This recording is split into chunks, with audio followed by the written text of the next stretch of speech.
if I take a step back and think about investors in the market, I think the number one risk for investors right now is overpaying for a company, because you are seeing volatility in the market. And what you're seeing is volatility, but you're also seeing economic conditions improving, cost inflation coming through, and that's impacting the US 10-year. And that's obviously going to impact valuations for high growth, high valuation companies. So to your point, I think you need to look for companies that are unloved and undervalued.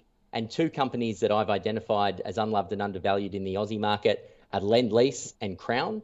They've both got similarities in that they're both reopening trades and that they've both continued to underperform despite the reopening already coming through. And the reason for that, when you look at a company like Lendlease, you've actually seen their reopening actually extend further than what was expected. So you've had some earnings downgrades come through. Those earnings downgrades have actually come through now already.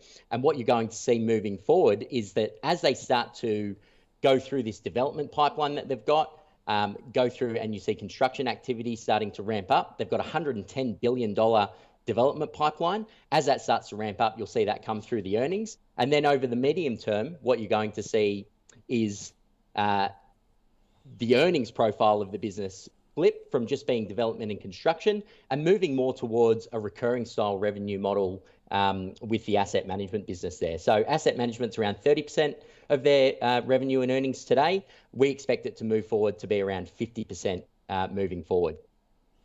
Okay, so yeah, go ahead. I was going to say on Crown, you know, you've got some uncertainty in the short term. So the Victorian Royal Commission is actually set to be released later this month into Crown.